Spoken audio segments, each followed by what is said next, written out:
Hello guys, നമ്മൾ ഉണ്ടാക്കാൻ പോകുന്നത് പൊട്ടാറ്റോ ഉപയോഗിച്ച് നല്ലൊരു അടിപൊളി റെസിപ്പിയാണ്. പൊട്ടാറ്റോ സ്മൈലി എന്നാണ് ഈ റെസിപ്പീൻ്റെ പേര്. അപ്പോൾ നമുക്കിതെങ്ങനെ ഉണ്ടാക്കാമെന്ന് നോക്കാം.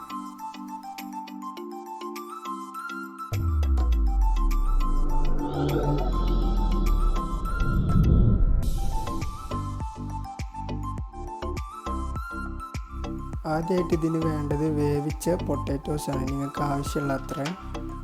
എന്നിട്ട് ആ പൊട്ടാറ്റോ ഇതുപോലെ ചീകിയെടുക്കണം. അത് പൊട്ടാറ്റോ മിക്സ് ചെയ്യാൻ വേണ്ടിയിട്ട്, മിക്സ് ചെയ്യാൻ വളരെ എളുപ്പത്തിലാവാൻ വേണ്ടിയിട്ടാണ് ഇങ്ങനെ ചീകിയെടുക്കുന്നത്. ഇതുപോലെ ചീകിയെടുത്താൽ പൊട്ടാറ്റോ മിക്സ് ചെയ്യാൻ വളരെ എളുപ്പമായിരിക്കും. നമ്മൾ ചപ്പാത്തി മാവിൻ്റെ കൺസിസ്റ്റൻസിയിലാണ് ഇതിൻ്റെ മാവ് നമുക്ക് കിട്ടേണ്ടത്. അതുകൊണ്ട് നമുക്ക് കുറച്ച് കോൺഫ്ലോർ പൗഡർ ആഡ് ചെയ്യാം. അതിന് ശേഷം കുറച്ച് റസ്ക് പൗഡർ ആഡ് ചെയ്യാം.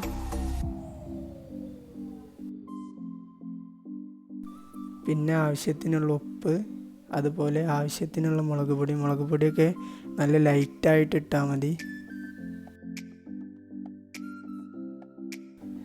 ഇനി ഇത് നല്ലപോലെ മിക്സ് ചെയ്തിട്ട് നമ്മുടെ ചപ്പാത്തി മാവിൻ്റെ ഒരു കൺസിസ്റ്റൻസിയിൽ ഇത് എത്തിക്കുക.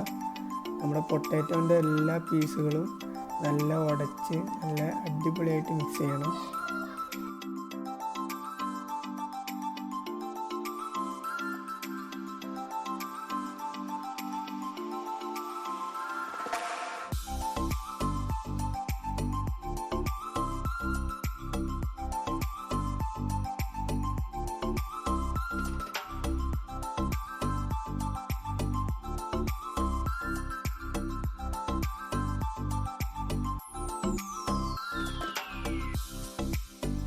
ഗായ്സ്, ഇതിപ്പോൾ ഏകദേശമൊക്കെ ആയിട്ടുണ്ട്. നമ്മുടെ ചപ്പാത്തി മാവിൻ്റെ ആ ഒരു കൺസിസ്റ്റൻസിയിലൊന്നും എത്തിയിട്ടില്ല. അപ്പോൾ ഇതിലേക്ക് കുറച്ചുകൂടി ഒരു പൊടി ആഡ് ചെയ്യണം. കോൺഫ്ലോർ പൗഡറാണ് നമ്മൾ ആഡ് ചെയ്യുന്നത്. അപ്പോൾ ഈ കല്ലിൽ കുറച്ച് കോൺഫ്ലോർ പൗഡർ വീണ്ടും ഇട്ടിട്ടുണ്ട്. ഇതിലേക്ക് നമ്മൾ ആക്കി വെച്ചിട്ടുള്ള മാവ് ഇതിലേക്ക് വെച്ചിട്ട് അത് വീണ്ടും ഒന്നുകൂടി കുഴച്ചിട്ട് നമുക്ക് ആ ഒരു കൺസിസ്റ്റൻസിയിൽ എത്തിക്കാം.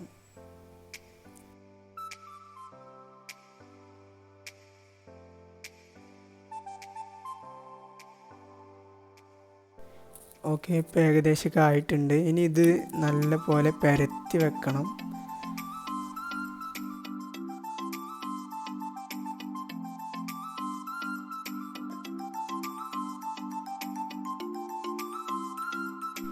അതിന് ശേഷം ഇതുപോലുള്ള പാത്രങ്ങളോ അല്ലെങ്കിൽ വല്ല കുപ്പിയുടെ മൂടിയൊക്കെ എടുത്തിട്ട് നല്ലപോലെ ഒരു അത്യാവശ്യം വലുപ്പത്തിലുള്ള ഒരു റൗണ്ടാക്കിയിട്ട് ഇത് കട്ട് ചെയ്തെടുക്കുക. എന്നിട്ട് ഇതുപോലെ ബാക്കിയുള്ള ഭാഗങ്ങളൊക്കെ എടുത്ത് മാറ്റുക.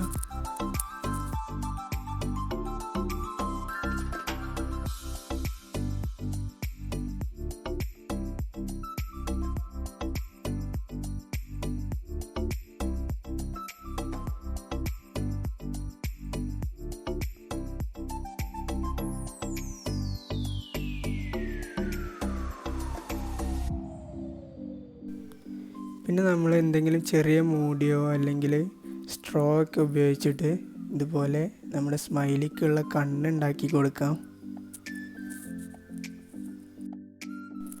അടിപൊളിയായിട്ടുണ്ട്. സ്മൈലിൻ്റെ കണ്ണൊക്കെ റെഡി ആയിട്ടുണ്ട്. എന്നിട്ടൊരു സ്പൂൺ എടുത്തിട്ട്, ടേബിൾ സ്പൂൺ എടുത്തിട്ട് ഇതുപോലെ സ്മൈലി വരച്ചു കൊടുക്കാം.